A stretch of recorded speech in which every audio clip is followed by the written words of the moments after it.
কিভাবে গুগল বা Chrome browser থেকে পিডিএফ ফাইল ডাউনলোড করবেন।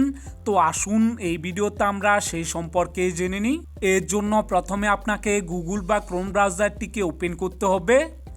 ওপেন করার পর এখানে উপরে সার্চ বারে আপনাকে টাইপ করতে হবে আপনি যে ওয়েবসাইট থেকে পিডিএফ ফাইলটি ডাউনলোড করতে চান সেই ওয়েবসাইটটির নাম। তো আপনাদেরকে ডেমো দেখানোর জন্য আমি এখানে গভর্নমেন্ট জব লিখে সার্চ করছি। সার্চ করলে আপনাদের সামনে গভর্নমেন্ট জবের কিছু অফিসিয়াল ওয়েবসাইট শো করবে।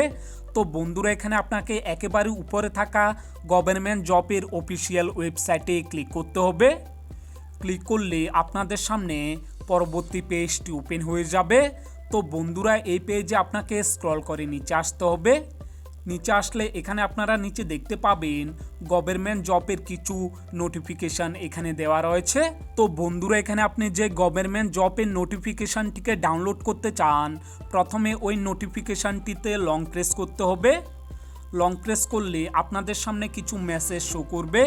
তো বন্ধুরা, এখানে আপনাকে নিচে থাকা ডাউনলোড লিঙ্ক অপশানে ক্লিক করতে হবে। অপশানটিতে ক্লিক করলে আপনাদের পিডিএফ ফাইলটি ডাউনলোড হয়ে যাবে। তো বন্ধুরা, এখানে আপনারা উপরে দেখতে পাচ্ছেন আমাদের পিডিএফ ফাইলটি ডাউনলোড হয়ে গেছে। এরপর বন্ধুরা, আপনাদের এই ডাউনলোড করা পিডিএফ ফাইলটি কোন অ্যাপসে সেভ হয়েছে তা দেখার জন্য আপনাদের এখান থেকে ব্যাক করতে হবে।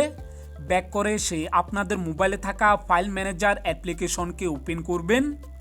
ওপেন করার পর আপনারা এখানে উপরে দেখতে পাবেন ডকুমেন্ট অপশান। সিম্পলি এই ডকুমেন্ট অপশানে ক্লিক করবেন।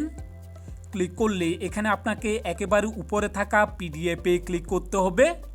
পিডিএফ অপশানে ক্লিক করার পর এখানে নিচে থাকা পিডিএফে ক্লিক করবেন। এই পিডিএফ অপশানে ক্লিক করলে আপনাদের পিডিএফ ফাইলটি ওপেন হয়ে যাবে। তো বন্ধুরা, এই পদ্ধতি ব্যবহার করে আপনি গুগল বা ক্রোম ব্রাউজার থেকে যে কোনো পিডিএফ ফাইলকে ডাউনলোড করে নিতে পারবেন। ভিডিওটি যদি আপনাদের কাছে হেল্পফুল হয়ে থাকে তাহলে কমেন্ট করে অবশ্যই জানাবেন। আর চ্যানেলটিতে যদি নতুন হয়ে থাকেন চ্যানেলটিকে অবশ্যই সাবস্ক্রাইব করবেন।